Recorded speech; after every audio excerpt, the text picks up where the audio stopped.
सो hello दोस्तों, welcome back to this channel. तो statistical mechanics का और एक इम्पॉर्टेंट टॉपिक आपके साथ डिस्कस करने के लिए लेकर आ गए हैं हम, जो कि है कनेक्शन बिटवीन थर्मोडायनेमिकल क्वांटिटीज और स्टैटिस्टिकल क्वांटिटीज। तो आइए इस टॉपिक को शुरू करते हैं।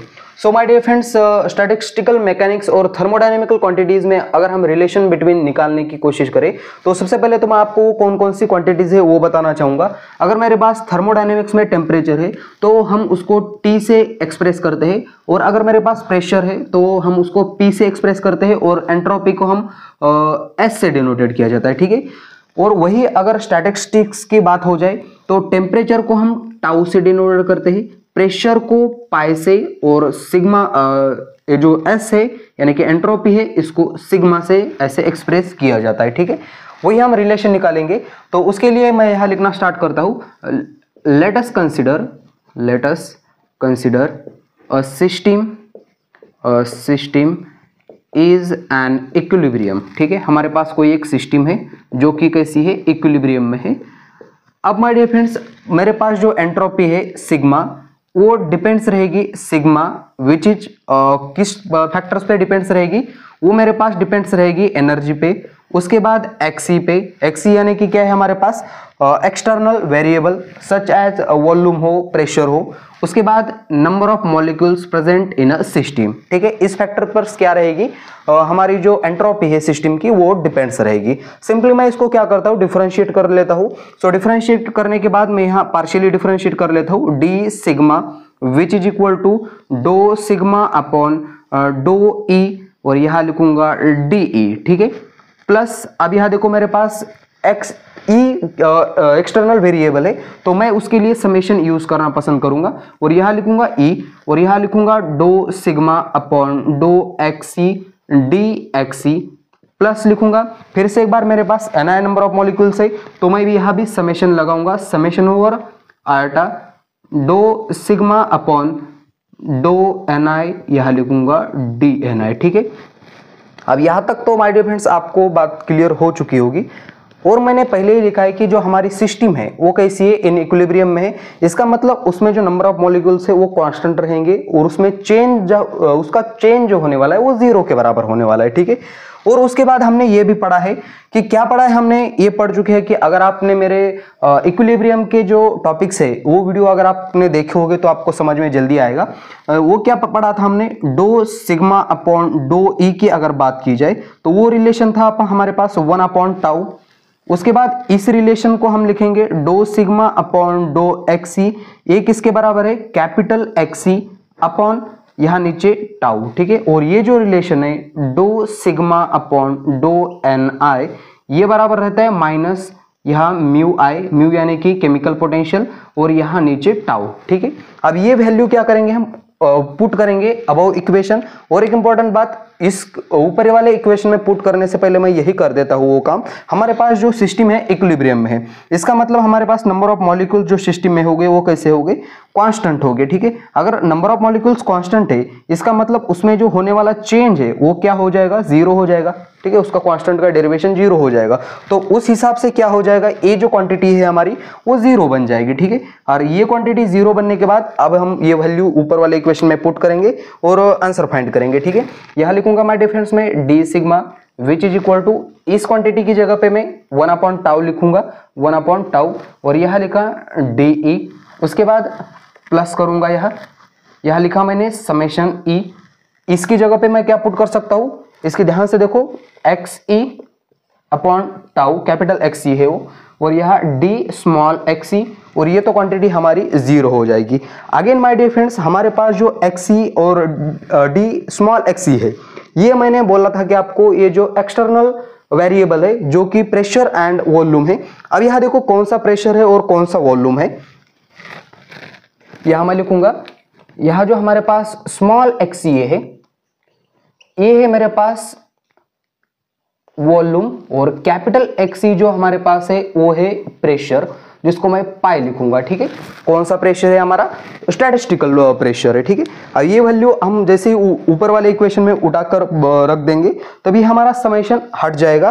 तो मेरे पास क्या इक्वेशन बनता है जरा ध्यान से देखना, यहां लिखूंगा मैं D sigma which is equal to D upon नीचे है टाउ और प्लस, अब यह समेशन हट जाएगा और इस एक्सी की जगह पे मैं क्या, कैपिटल एक्सी की जगह पे लिखूंगा पाई और इस वाले की जगह पे क्या लिख सकता हूं, डी फी। ठीक है, अब और नीचे क्या है हमारे पास, टाउ है। इस टाउ को इस साइड भेज देंगे, तो टाउ को इस साइड भेज देंगे तो क्या बन जाएगा वो, tau D sigma which is equal to, यह है मेरे पास डी यहां प्लस और यहां पाई डी वी। ठीक है, अब माय डियर फ्रेंड्स मैं यहां से क्या करूंगा, डी की वैल्यू निकालूंगा और डी वैल्यू निकालूंगा तो ये इस तरफ आ जाएगा। तो यहां लिखूंगा D which is equal to यहां tau D sigma minus pi D V. ये एक हमारे पास इंपॉर्टेंट इक्वेशन आ गया, इसका यूज हम करके अब इसको कंपेयर करेंगे। ई है हमारे पास एक्सटर्नल एनर्जी, टाउ है स्टैटिस्टिकल टेम्परेचर, पाई है स्टैटिस्टिकल प्रेशर और डीवी वॉल्यूम है और डी सिग्मा है हमारे पास एंट्रोपी स्टैटिस्टिकल। ठीक है, अब माय डियर फ्रेंड्स इसको इक्वेशन को मैं कुछ नाम दे देता हूं। मैंने चलिए मान लिया कि इस इक्वेशन को फर्स्ट नाम दे दिया। ठीक है, अब हमने फर्स्ट लॉ ऑफ थर्मोडायनेमिक्स में पढ़ा है, क्या पढ़ा था हमने फर्स्ट लॉ ऑफ थर्मोडायनेमिक्स में।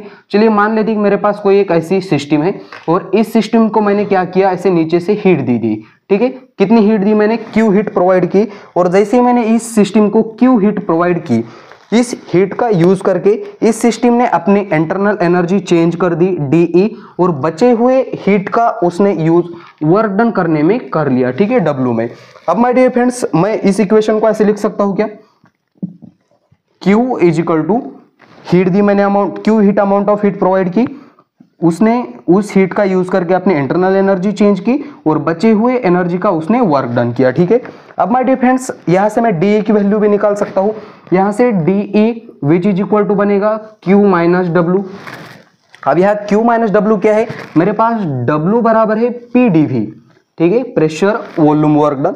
और उसके बाद ये हमारी सिस्टम वर्क कर रही है इस, और यह जो सिस्टम है वो रिवर्सिबल सिस्टम है। ठीक है, और रिवर्सिबल सिस्टम में जो चेंज इन एंट्रोपी का फॉर्मूला होता है, चेंज इन एंट्रोपी ds बराबर होता है माइनस यहाँ Q और यहाँ रिवर्सिबल लिखना पड़ता है और नीचे लिखना पड़ता है T, यानी कि यहाँ से Q की वैल्यू क्या आ जाएगी, यहां से मैं Q की वैल्यू भी निकाल सकता हूं, Q रिवर्सिबल इक्वल टू यानी कि Q बराबर T ds। ठीक है, ये दोनों वैल्यू उठा के हम क्या करेंगे, इस वाले इक्वेशन में पुट अप करेंगे और कंपेयर करेंगे और देखेंगे कि हमको क्या रिलेशन बिटवीन मिलता है। ठीक है, फर्स्ट ऑफ ऑल एक काम करो, आप इस साइड का मैं मिटा देता हूं और बचा हुआ काम मैं इस तरफ कंटिन्यू कर लेता हूं। फर्स्ट ऑफ ऑल आप इसको नोट कर लेना।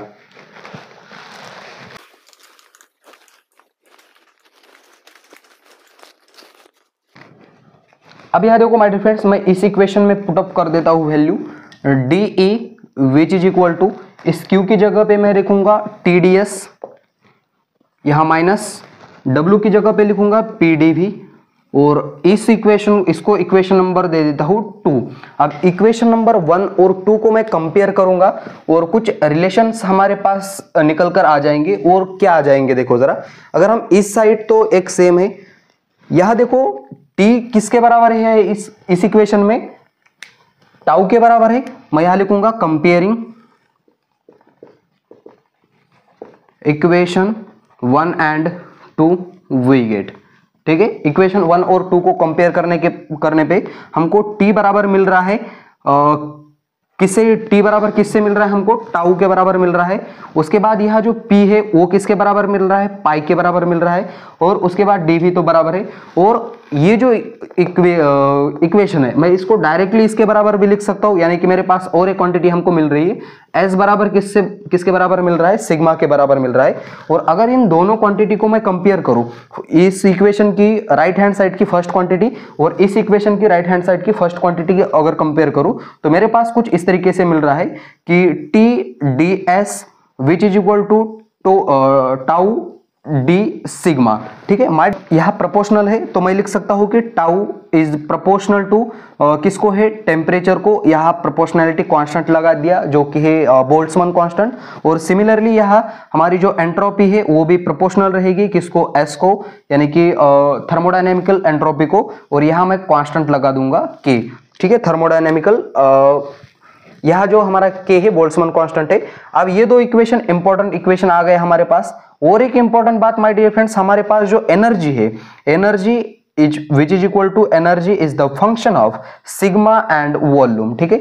और अगर मैं इसको भी डिफरेंशिएट करूं तो डिफरेंशिएट करने के बाद पार्शियली अगर मैं डिफरेंशिएट करूं इसको तो D which is equal to यहां लिखूंगा डो ई अपॉन डो सिग्मा और यहां लिखूंगा डी सिग्मा प्लस डो ई अपॉन डो वी यहां लिखूंगा डी वी, ठीक है। अगर इस इक्वेशन को भी हम कंपेयर करें किसके साथ, इस वाले इक्वेशन के साथ, ऊपर वाले इक्वेशन के साथ, तब भी हमको कुछ रिजल्ट मिलेंगे यूनिक और वो भी हमारे बहुत ही हेल्पफुल रहने वाले हैं।